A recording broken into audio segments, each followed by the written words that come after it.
Éternel notre Père, nous bénissons ton nom pour ce moment. Merci encore pour cette semaine nouvelle. Je prie que tu étendes ta main. Viens et parle-nous à travers ta parole. Fais de nous les dispensateurs bien disposés et privilégiés de cette exhortation matinale et édifie ton peuple. Au nom de Jésus que j'ai prié. Amen. Pères de joie, paroliers, parolières, que la grâce et la faveur de notre Seigneur soient sur vous. Je prie que le Seigneur bénisse votre journée, mais par-dessus tout, qu'il bénisse votre semaine. Bienvenue à notre dévotion matinale qui aura pour thème comportement de traite.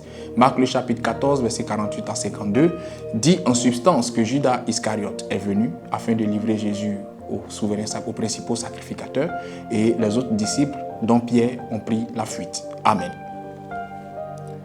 Vous savez, la trahison n'arrive pas par hasard.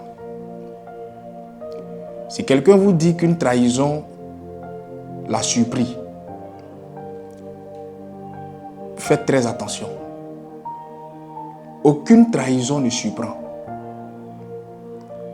C'est que cette personne a refusé de faire attention aux signes avant-coureurs de la trahison. Pour quiconque est lucide, pour quiconque est vigilant, cette personne est capable de détecter des comportements de traite dans l'attitude de ceux qui l'entourent. Tous ceux qui vous entourent ne vous témoigneront pas la loyauté de la même manière. Il y a des gens autour de vous qui ont une loyauté avec date de péremption. C'est-à-dire que ces personnes-là vous témoignent la loyauté sur 1 an, sur 2 ans ou sur 3 mois. Quand la date de péremption de leur loyauté arrive, ces personnes se muent en traite. Et il y a des personnes autour de vous qui ont une loyauté à durée indéterminée. Parce que ces personnes-là ont la loyauté dans le sang, ont la loyauté dans la nature, ont la loyauté comme attitude. Peu importe ce qui arrive, elles sont avec vous.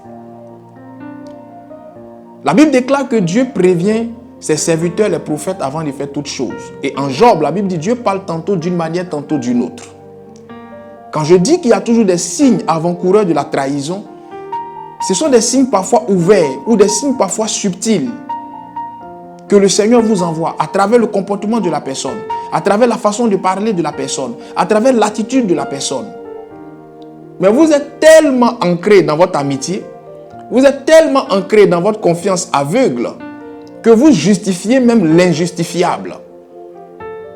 Et c'est lorsque la trahison arrive que les écailles tombent de vos yeux et vous estimez que vous auriez dû faire un peu plus attention. Mais depuis le départ, il y avait des signes. Souvent même les gens viennent vous dire, tel que la personne là a agi, là, faites attention à elle. Mais vous trouvez toujours le moyen de balayer ça du revers de la main.